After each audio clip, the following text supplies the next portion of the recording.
हळूहळू सांगणार, एका दिवसात ते ताबडतोब येत नाही.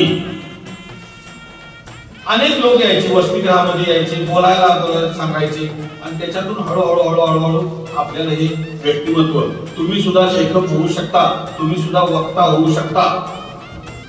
वक्ता कशाला म्हणायचं, लेखक कशाला म्हणायचं, कवी कशाला म्हणायचं, नाटककार कशाला म्हणायचं, कादंबरीकार कशाला म्हणायचं. कादंबरी आता आहेत आपल्याकडे. आता विश्वास पाटील कादंबरीकार आहेत, चरित्रकार धनंजय कीर होते, नाटककार, त्यानंतर कथाकार, त्यानंतर निबंधकार, लोकहितवादी, भरपूर अशी नावं आपल्याला दिसतील. आपण फक्त जवळचे जे आहेत, तुम्हाला फक्त एक मी विनंती करतो की तुमच्या जवळ जे आहेत, घरात आहेत, आई वडील आहेत, आपले गुरुजन आहेत, त्यांच्यावरती निबंध लिहायला शिका, म्हणी लिहायला पाहिजे आणि दैनंदिनी तुम्ही लिहा. दैनंदिन लिहित तुम्हाला लेखक तुम्ही ताबडतोब व्हा. लेखन ही एक शक्ती आहे, सामर्थ्य आहे. शब्दांचे सामर्थ्य हे महान आहे, आपण ते मांडू शकतो. आता 100 वर्षापूर्वी, 150 वर्षापूर्वी, 200 वर्षापूर्वी जे ग्रंथ लिहिलेले आहेत छत्रपती शाहू महाराजांच्या वरती, ते सुद्धा आज आपल्याला वाचायला मिळतात. ती माणसं आहेत का? नाही. ती व्यक्ती आहे का? नाही.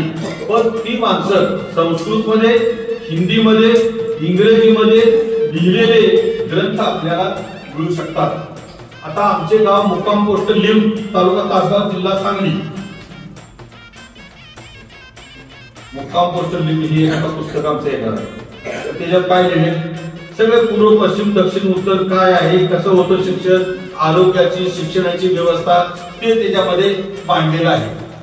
आणि कुंडलमध्ये शिबिरं व्हायची, प्रबोधन शिबिरं, व्याख्यान व्हायची.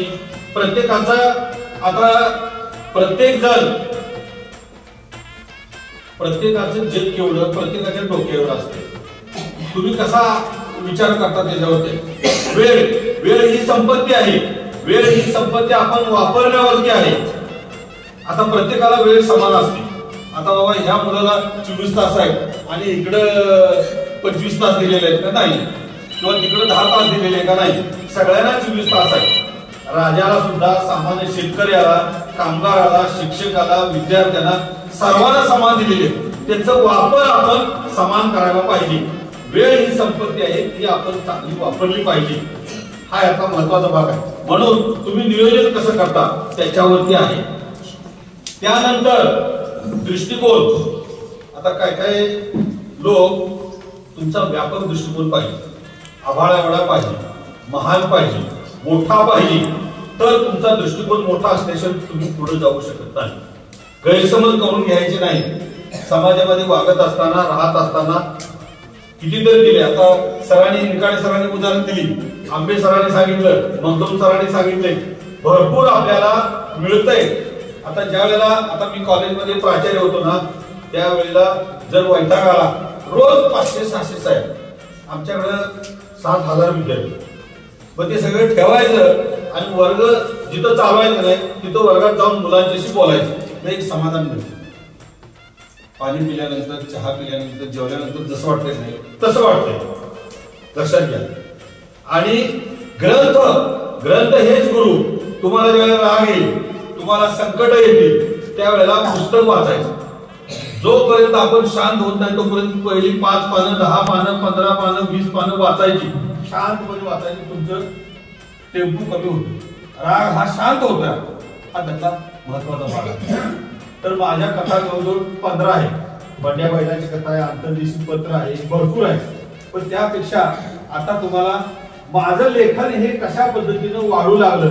आता निकाळे सरांनी माझा परिचय करून दिला की चरित्र लेखक आमचे वसतिगृहाचे कार्याध्यक्ष स्वातंत्र्यवीर लक्ष्मणरावजी ठोंबरे उर्फ तांबट काका, त्यांना दलित मित्र पुरस्कार 26 मार्च 1975 त्यांना दिला.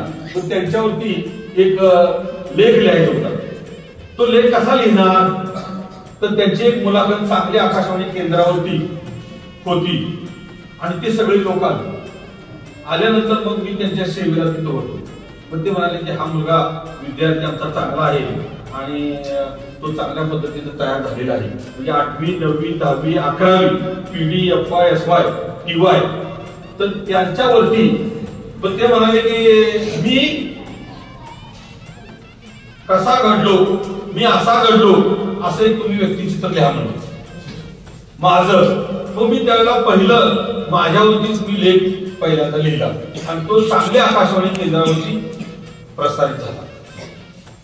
त्यानंतर तांबट काकांच्यावरती अमृत महोत्सवाला म्हणजे रौद्रवाणी पुण्याचे जीवन किर्लोस्करांचा ग्रंथ, त्यानंतर संस्थेने गौरव ग्रंथ काढला आणि दैनिकांवर लेख लिहिले. पण त्याच्यामध्ये सुद्धा मला लिहावं लागलं, कारण मी त्यांच्या जवळच असल्यामुळं मला सगळं हे लिहावं लागलं. त्यांचा जन्म, त्यांचं काम, त्यांचं एकूण शैक्षणिक काम, स्वातंत्र्य चळवळीतलं काम, त्यामुळं मला लिहायला यायला लागलं.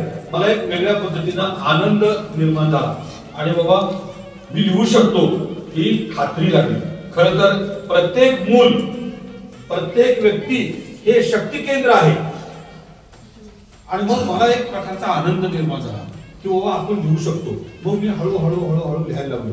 आमचे मित्र प्राचार्य डॉक्टर जे.के. पवार सर ते आम्ही, मग मी म्हटलं बाबा ही लेख लिहिलेला आहे, तू सुद्धा लिह.